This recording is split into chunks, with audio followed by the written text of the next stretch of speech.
Everyone has a lot to say about what you can and can't say. Freedom of speech under attack from the left. Freedom of speech, it's pretty complicated. I want more free speech. You're violating the First Amendment!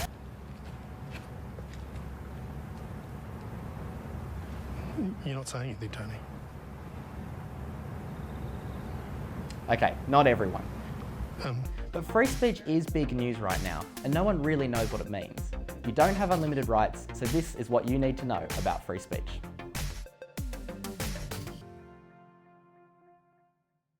So until very recently, my knowledge of freedom of speech laws came from Suits, and The Good Wife, and Boston Legal, and House of Cards, and House of Lies. According to these shows, free speech is pretty simple.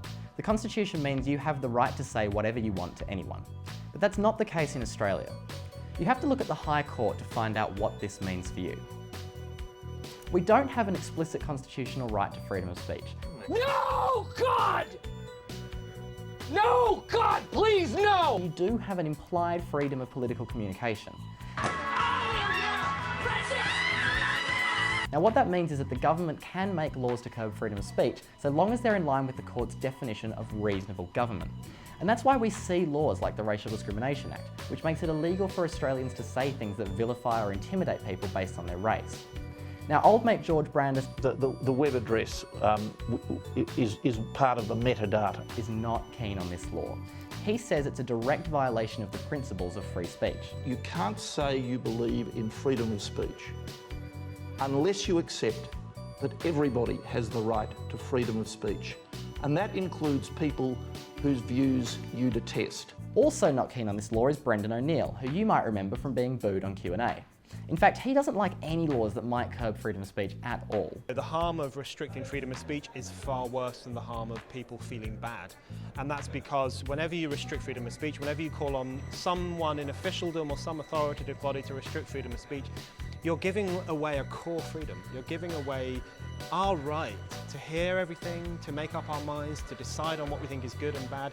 You're basically asking the state or someone to mother you. On the other hand, people like Alicia Aitken-Radburn, who you might know from the awkward walk she makes to take with her during election season, disagrees. We live in a world where we're constantly having to communicate and socialise and network with each other, and we should be able to put boundaries around that speech and communication to make sure that we are sort of cultivating the best environment for everyone possible.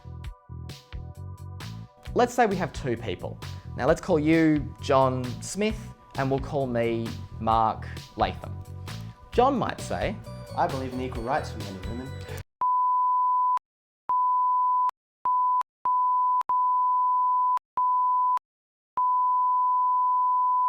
feminazi. Now the question is whether we should have laws that prevent Mark from saying that, since what he said is justifiably racist and sexist. If you enact laws preventing speech like that, then you run the risk of being overzealous and banning legitimate debate. And even if your legislation is reasonable, you run the risk of future governments creating additional laws that prevent criticism against them. Now nobody should have to hear racist, sexist or homophobic things when they walk down the street or turn on the TV. And it gets a lot worse than what @RealMarkLatham just said on Twitter. The challenge is to change people's perspectives. You have free speech for a reason, so use it wisely. And once we do that, we can, in the words of Sarah Bareilles, Say what you wanna say and let the words fall out.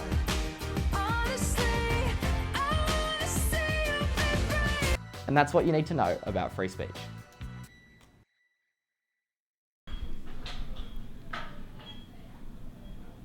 You're not saying anything, Tony.